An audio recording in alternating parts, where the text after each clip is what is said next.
Okay, so the Confederacy, that was like 160 years ago. I was thinking about all the different wars, like, it'd be like, God, I'm still fighting the War of 1812, the quasi-war against France, I'm still, that damn quasi-war, I'm still on board with, it's like, what are you doing? Not only was the Confederacy, like, on the wrong side, but even if you were a Southerner, you were conscripted, you were drafted into it to fight for the 1% who owned all the damn slaves, so it feels like, yeah, I don't even see the silver lining. I mean, states' rights is good and all, I guess, but not for slavery. Anyways, I'm on the phone here with Sam Fowler, and your YouTube channel is what? Don't forget to save. Don't forget to. Number 4 and letter 2. Yeah. I'll link it. It's not really a big deal. I'll give you a link. You can put it in your description of your video if you want. Yeah, well, I think just say it out loud. The number 4 and the number 2. No, number 4, get. Number 2, save. It's my gamer tag. 4 get to save. Is that what you're trying to say there? Yeah. Forget to save. What's that mean? Forget to save? It's derailing us. So like, okay, things I know about the Civil War. Like, being from Kentucky, you know that it split a lot of families right down the middle. Like that's literally, it was brother versus brother. That's what it's known by many names. The Civil War, the war against the Northern aggression, is what the Southerners call it. You know. And anyway, this is a whole lost cause mythology that got excited. I'm just from a bunch of Southern Iowa farm boys back in the day, so like again, it kind of divided down the middle there.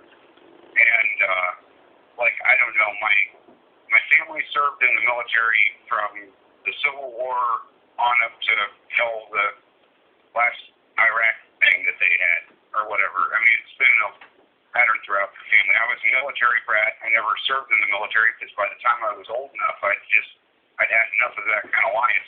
But anyway, going back to the Civil War point, it's like, to me, it's a thing about respect. Like they like, okay, first of all, you got a cop kills a man of color in the city, and it's recorded on videotape, and this is the best time to start posting your Confederate flag memes. Like, that's bad optics for one. For two, like, wasn't these the same people that 6 months ago were telling us we needed to stand for the national anthem and that we were disrespecting the United States flag? So that kind of seems a little bit suspect to me. But, like, I don't think they're in it for the history, because I've seen somebody post one the other day, and I don't know if you know about the original bars and stars of the Confederacy, the battle flag that everybody's all up in arms about. What it was originally, it has 13 stars on it, on the cross, in the red blood of the battlefield, you know? Mm-hmm. And so, the thing about that is originally, again, you might know this being from Kentucky, there was 15 stars. Originally, the original Confederate battle flag had 15 stars. Missouri and I believe Kentucky were unofficially Confederate states, but they were still officially Union states. So, I don't know if you knew that or not. I know way too much about the Civil War and Kentucky's relationship to it. So I know that there was a bunch of battle flags, but I don't know really the specific history of which one was which. In Kentucky, I always heard that Kentucky was the center star because it was like there was a secret Confederate government in Kentucky. Even though Kentucky, the government sided first, they were neutral, then they sided with the Union in Lincoln. But the Confederate government tried to organize in Bowling Green and then some other place. So I heard that the center of the 13 star was Kentucky, but I don't know. Maybe that just, everybody could think that they're the middle star, right? That makes you feel so important. Right. Well, I'm just saying that if you're getting downright, you know, if they're worried about the history of it, then they would at least be aware that there were other stars originally. Now, it's not the original flag they're posting, is what I'm trying to get at here. And so, like, but on top of all that, like, I told you about my dad served in the military. And when he died, he had full military honors. The veteran group here, did the flag folding thing and the whole thing. I got his the shells they shot off for the 21 gun salute and all that. So to me, it's kind of disrespectful because my dad served under that flag. So it's like, well, now you're kind of disrespecting my dad on top of all the other issues I just mentioned to you, right? You disrespecting my dad, that's like, you might as well slap me in the face. You know what I mean? I don't know. That's my thoughts on it. But you actually sound like you're being a person that actually loves this country, because if you're just I have no illusions whatsoever. I grew up in Kentucky, and so I grew up believing the intellectual argument, and so I feel like a fool. I feel like I've been duped. I mean, it was all about independence and states' rights, right? No, it had nothing to go back and look at the Articles of Secession. You look at the reasons why they declared their independence. It was all about white supremacy and keeping their, their institution, their peculiar institution, which, there's some nice Orwellian speak. Yeah, putting it nicely. Like the thing about that is like, what did you say? This argument was lost. April 1865 in a little place called Appomattox Courthouse in the house of a man named Wilbur McLean.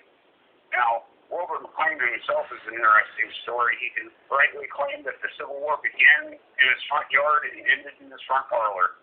That's the story. Look that one up. No, that's very interesting. I believe you. It's just a series of coincidences that you wouldn't believe unless you've seen it. But the point I'm trying to make is that all these years later, 160-some-odd years later, the lost cause promoters, the people that are promoting this idea of a lost cause and the South will rise again and all those kinds of things, are still looking for a reason. All these years later that George Pickett and his men marched across a mile of open field getting shot out with cannons and muskets and getting torn apart. They're still looking for a reason all these years later for why all their young men died like that. That's what they're looking for. Ultimately, at the end of the day, that's what they're trying to. They won't point to anything except for slavery, of course. They won't point to that. Well, anything else, that's sort of what I was saying about my evolution was. So I feel like I'm a rebel of rebels because growing up, like that was, I guess, kind of in my culture. It felt weird or whatever, but it was there. And as I became an adult and started making my own choices, I started figuring out. I started doing some ancestry work, and so they said we didn't. You don't know your history and heritage. But it turns out that my Gripschover ancestors, my German ancestors, didn't get to America until 1869. And if you know anything about the dates of the Civil War, that means it's impossible for them to have been on either side. So the whole history and heritage, you don't know your history and heritage. You don't know what the hell you're talking about. So I feel duped, and ultimately I think of it completely the opposite. You wave the Confederate flag because you're a racist piece of shit. In Kentucky, maybe you could get away with, okay, there were some people in Kentucky, probably there's people in all the states, but you're not going to tell me that Minnesota and Oregon and Montana and Ohio and, New York and Maine, these people, there's Confederate flags all over America, including northern states that had nothing to do with the Confederacy. So what do they celebrate? What are they trying to do? You know what? It's just a symbol of hate. If you're a black person, I've heard black folks tell me that it's clearly racism. It's just at no point in time did I ever see a Confederate flag and be like, you know what, I bet they're intellectual when it comes to, federalism and the three branches of government. Well, that's the thing, history. So that's where we click is because I study history, and so to try to sell me this lost cause narrative is even Robert E. Lee himself would be disavowing this. No joke. If you do research on Robert E. Lee. Yeah, no, that's right. He would be decrying this. He would be, when it's a funny Lee story. I had a biography of him that I read, and when he went to the Washington school, there's a college in Washington that he went, and he was basically the head of after the Civil War. And they would have the ROTC come to the thing, and they'd go out and they'd march and parade and whatever. Well, we would always march slightly off step, and Lee was quoted as saying that choosing a military life was the worst decision I ever made in my entire life. This is quoting Robert E. Lee here. Right. So it's an interesting story, that guy. Well, you know the history behind the Confederate monuments. It was 1890s and 1912s and 1920s when all of them were erected. So it was many years after the Civil War.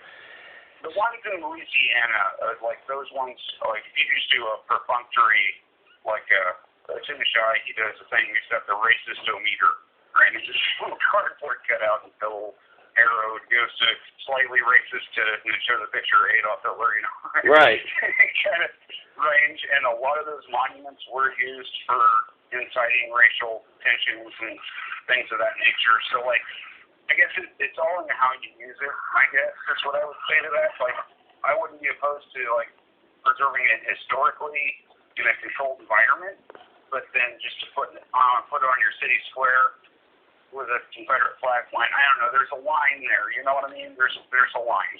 You know what's odd? When I was at the University of Louisville, they had a gigantic Confederate statue there, and I wrote a letter to the editor saying, you know, it's ridiculous what's going down. We can, you know, tolerate it, or maybe we could just tear it down. And it took like 3 or 4 times for me to edit it and resubmit it before they would publish it.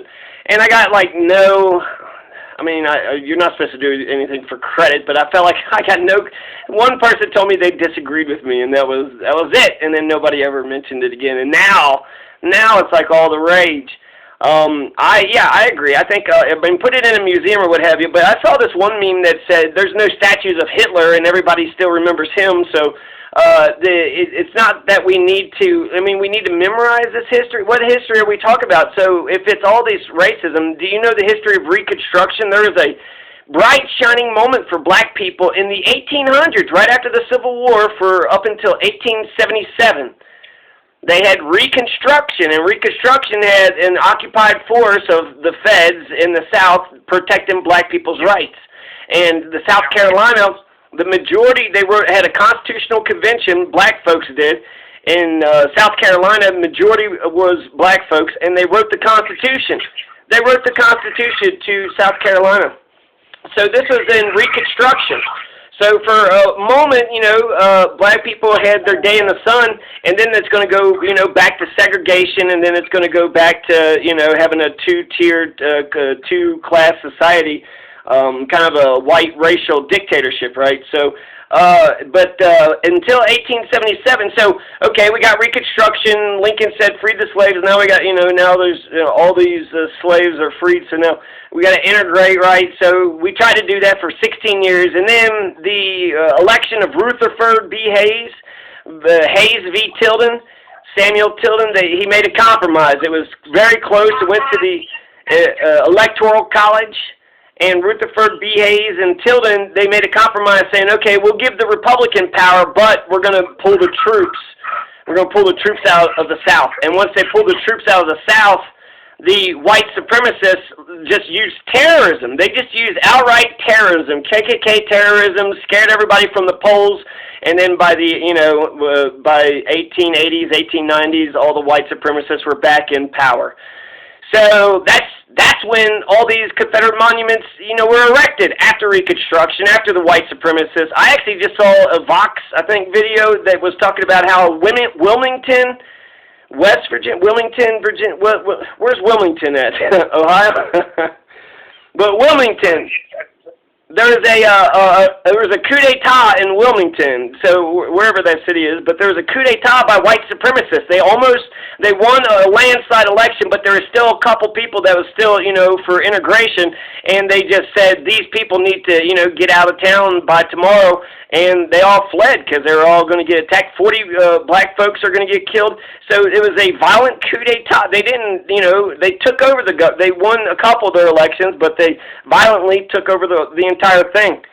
So, yeah, when I think of that damn statue at U of L, it was 1895, I think it was when that one was erected, so a bunch of racist white supremacists. The way that U of L rectified the situation was they had Freedom Park, but it uses a lot of electricity, but the Freedom Park has a lot of placards and the names and faces and dates of the black liberation people in the civil rights movement and what have you. So they're highlighting, I guess a different aspect of history. Instead of taking one down, they're presenting another option right next to it. So I think that kind of helps. But really, it looks so out of place. It looks so outdated. They're wearing those stupid uniforms and we wear jeans and yoga pants and what have you. So yeah, man. Fuck the Confederacy. Fuck the Confederacy. I feel good as an American. Out of all the wars out there, I would say the World War II, Revolutionary War, and the Civil War are the three holy wars. Those three wars make me feel good. Make me proud to be an American. Yeah. The thing about Reconstruction is, since you brought that up, it's got me thinking here, where we got screwed on the Reconstruction thing, besides all the things that you've covered, is that the ending John Wilkes Booth screwed that whole thing up. Because I guarantee you, had Lincoln not gotten shot, Reconstruction would have looked a lot different under Lincoln than it did, afterwards. So, yeah. It's one of those great historical questions. What if John Wilkes Booth didn't shoot Lincoln and he served out the rest of his presidency? We'll never know. What if Kennedy wasn't shot? We'll never know. But it's always one of those things. Well, there's actually a bigger scandal that's actually involved in what you're talking about. So yeah, there was but that wasn't the original vice president of Lincoln. Just like FDR, just like JFK, the establishment pushed their guy on to the president. So I think it was Henry Wallace was FDR's vice president forever, and then at the very last term, somehow, he got kicked out and some other person, Truman, replaced him. And so instead of having this super-duper progressive, secede FDR, we got, Truman. And same thing with JFK. JFK, it was kind of crazy, but JFK won all the primaries, and then he's going to the convention, basically the winner. LBJ declares his campaign 1 week out from the Democratic convention. 1 week out after JFK had already cinched. So anyways, he kind of forced himself onto the VP, and the same thing with Lincoln, the same thing with Abraham Lincoln. He had, I want to say William Seward? No, that's the Secretary of War. There was somebody that he had picked, the VP, and then they foisted, this southern, the Tennessee guy, that Johnson, onto Lincoln, and then instead of running as a Republican, he ran on the unity ticket. And so he changed his political party in 1864. So it was the establishment. The establishment kind of pushed their. I'm sorry. That's what. It's the single most catastrophic thing that happened to our country. In my personal, we're still, as a nation, as a whole, we're still psychologically dealing with those issues. I guess.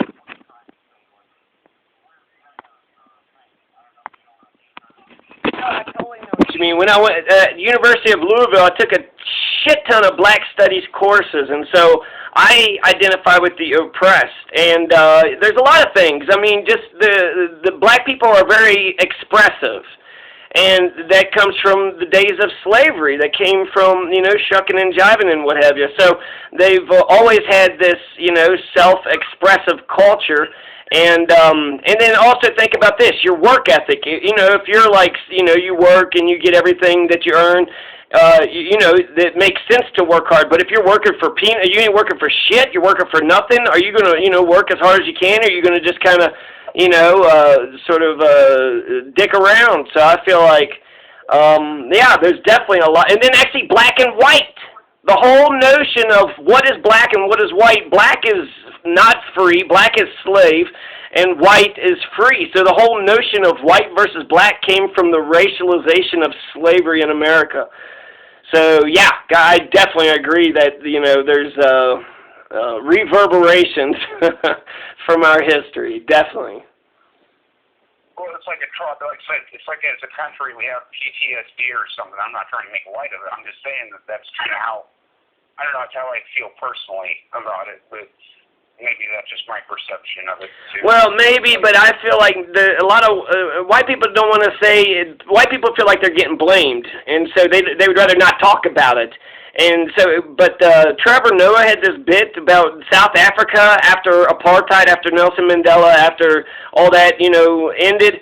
They had Truth and Reconciliation Commission where they talked about all these issues, and it was a hard conversation, but Trevor Noah said that, they talked about it, and it helped. And so he recommends America, to America, that's what we should do.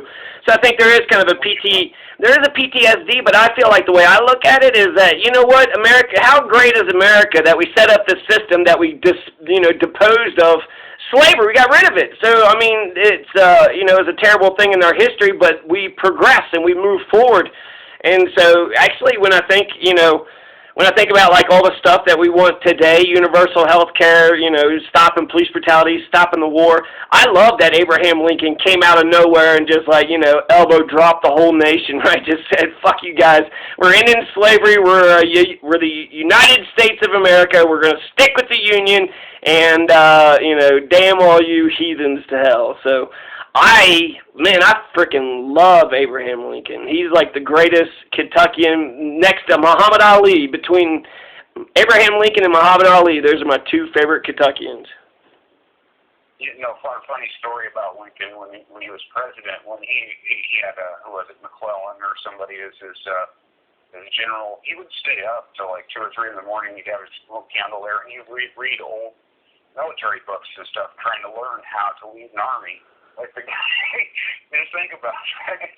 If you're president, you're trying to figure out how to lead an army. He served, I think, a little bit out west with the Indian Wars. Mainly, he ran away from Indians. That's his words, not mine.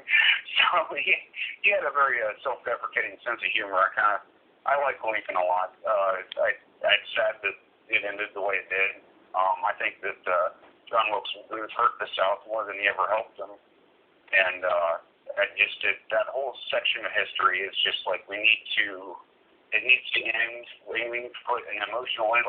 We need a group therapy for the entire United States. We just need to sit down and just have a good cry or something. I don't know. What do you think? I think it's bigger than that, man. I think that we should see how they did it. They had a very ugly thing that was going on in their society, and they were able to get rid of it. Think about how, it's hard to stand up to really any sort of bigotry and hatred because there's shitty people, right? Even today, but think about 160 years ago to go fight for the black man in the peak or the harshest of white supremacy. That's quite remarkable. And then Lincoln is going to be a martyr. You had the radical Republicans. I just reading about Thaddeus Stevens and there's another guy that got caned, Charles Sumner and Thaddeus Stevens, the radical Republicans. They got us the 13th, the 14th, the 15th Amendment. They made sure that Lincoln's legacy was held intact. And then Republicans were elected, over and over again for the next 16 years. So for the next 4 terms, you had Republican presidencies. So I feel like, God, I mean, the amount of courage that would have taken back then, it should be easy for us. We got a clear example and lots of great heroes to emulate. So I feel like we shouldn't just cry over it. I think we should just internalize it. At one point in time, America was evil as shit. And, then we... I'm not saying we should cry about it, but I'm just saying, like, somebody, like, whether you like the result of the Civil War or not, it happened, okay? We surrendered to Grant. That effectively ended the major hostilities anyway at the time. You still had that Reconstruction period where, like you said, that was a screwed situation for many reasons. But, I feel like it's this deep-seated trauma. I feel like we should cry. Me and you should cry. I've watched Martin Luther King's his documentary for when he went to the Memphis sanitation strike, and they win the sanitation strike, but only because he got assassinated. And so it's just amazing that MLK. And so at the end of that, I'm just like, I mean, God, it's almost like a perfect life. The very last speech when he said that, he's going to get to the mountaintop and he may not get there with us, but he wants us to know that we as a people will get to the mountaintop. And so he's not, worried and scared. He's not worried about any man because his thine eyes have seen the coming of the glory of the Lord. Fantastic. the last word, and then he's going to get shot and killed the next day. Because I grew up around racist people that just hated black people just because maybe it was cool or it was just sort of faux pas or something or free speech. I don't know what the hell it actually was. But there's only 2 black folks that went to my high school, and in the counties surrounding us, which, you know, where my family is from, there's only, you know, you're going to sit there and blame all your problems on the 2 black people that's in the school. That's so stupid and cowardly and bullshit, and something else is going on. Something else is going on. That's a good point. I'm sorry, I didn't mean to cut you off. No, go ahead. That's just a good point. If I don't say something, I might forget it. Like, that's a good point. I noticed that about people. I keep telling people, like, have more faith in yourself. Like, why are you looking for somebody else to want to have faith in yourself, you know? Yeah. That's what it comes down to. I think some of it's got several... It's okay to have opinions, you know, don't get me wrong, but, like, at the end of the day, you got to look yourself in the mirror. I guess that's my view of that. Some people don't have consciences. So I think that racism comes from ignorance and it comes from fear of the other. But I think there's something there's a jealousy of black bodies. Black bodies. There's jealousy of black bodies. Yeah, insecurity, exactly. Yep. So jealousy of black bodies, like, I mean, black women have booties, and you know, the top 5 for the NBA is black folks, and so I feel like jealousy of black bodies is, I think that's like, whenever they would lynch black men for some, you know, whistling at a white woman or what have you, they would mutilate their genitals. They would, like, what are you doing? Like, if they're a terrible person, fine, but you want to take their, you know, cock home with you? You want to take their testicle? Why are you doing that? That doesn't make any sense unless, you know, they're just jealous of black bodies. So I feel like that's a big thing. For it, and I can't remember, but it was like basically what it meant was like integration between, like, reproduction between black and white people. The South was deathly afraid of that. Like, miscegenation. Yeah, I can't really have a name for it, and it's escaping my mind at the moment, but I'll think of it later after we're done. Miscegenation is a kind of think about that word. It sounds so terrible, but it just means interracial relationship. Miscegenation. Miscegenation is actually, that's how we're going to heal the nation, is through miscegenation. Well, like, it's not a big deal to me personally. Like, I'm saying, like, whatever people decide to do, people are going to do. Like, I have no say in that. That's their business. That's their life. That's, I guess, my view on pretty much a lot of things. It's like, as long as you're not hurting anybody else in the process, then go ahead, you know. But I took this psychology class, and they said that the very last hurdle to racism is when you can actually see yourself or your loved ones or somebody you care about in intimate relationships. So if you say that, okay, that's the final hurdle. I feel like if you're, like, okay with sex with the opposite sex, that's a good that's a good indication you're not racist. You love them so much you want to breed with them. So, I mean, if anything, God, man, a black woman would be my dream. That would be fantastic. Yeah, I hear they take care of you. I don't know. I hear they break your dick in. That was Eddie Griffin. Eddie Griffin said a black woman will break your dick in. Well, it'll probably break my back at this point. I'm getting to the age where I don't even care about that stuff. It's just like, you know, goes to the wayside. I need to, you know, kind of check myself, because I feel like a lot of my sort of negative feelings just comes from all these personal experiences. So I got to make sure that, you know, it's not just, I hate racism and racist, but maybe people have different reasons for, you know, why they are the way that they are. But I never saw any good reason, and I saw that it was just bullshit from the get-go. And it was started by my brown-skinned cousins. So I could just see them, you know, being called Mexican or Hispanic or something, and then they deny it, and they say, no, we're so racist, we hate the blacks, and that's how white we are. That's how white we are, we hate the blacks. So they got accepted into the white community, the racist whites, because they hated black people the most, and they hated themselves. And I think that's, you know, I did an Ancestry.com thing, and 11% of my blood is black. And so that's very possible it would be on my grip server, you know, my German, on my cousin's side. Yeah. So that means they could be straight up hating themselves. That's what you're doing, is hating your own goddamn self.